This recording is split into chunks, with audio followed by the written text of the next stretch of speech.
राज्यात विधानसभा निवडणुका पार पाडल्या. महायुतीने मोठं यश निवडणुकीमध्ये मिळवलं. त्यानंतर आता राज्यात मुख्यमंत्री कोण याबाबत चर्चा आता सुरू झालेल्या आहेत.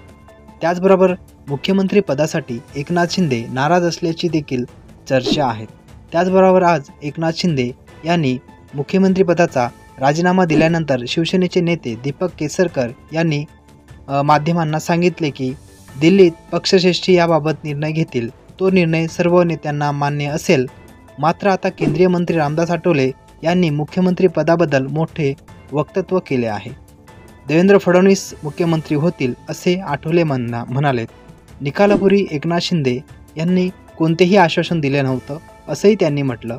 दरम्यान केंद्रीय मंत्री रामदास आठवले यांनी देवेंद्र फडणवीस मुख्यमंत्री होणार हे भाजपने ठरवले आहे असे सांगून राजकीय वातावरण तापवलं आहे. एकनाथ शिंदे यांना केंद्रात येण्याचाही सल्ला दिला आहे. नेमकं काय म्हणाले रामदास आठवले?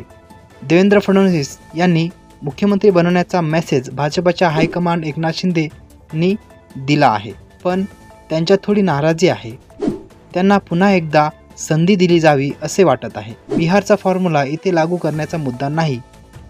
इथले सूत्र वेगळे आहे. तिकडे पंतप्रधान नरेंद्र मोदी नितीश कुमार यांना आधीच मुख्यमंत्रीपदाची मागणी केली होती. त्यांना आश्वासन दिलं होतं, परंतु तेथे कोणतेही आश्वासन दिले गेले नाही. राज्यात झालेल्या निवडणुकांमध्ये एकनाथ शिंदे, देवेंद्र फडणवीस, अजित पवार यां सर्वांचे योगदान आहे. एकनाथ शिंदे यांच्या नेतृत्वाखाली निवडणूक लढवली, मात्र त्यामध्ये सर्वांचे योगदान होते. शिंदे गटाच्या नेत्यांच्या मुख्यमंत्रीपदाची मागणी योग्य असली तरी भाजप पक्ष त्यावर तयार नाही.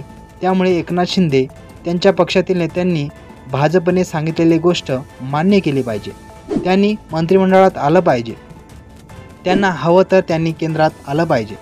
त्यांनी मोदी आणि शहांची चर्चा करून कॅबिनेट मंत्रिपद आलं पाहिजे असंही रामदास आठवलेंनी म्हटलं.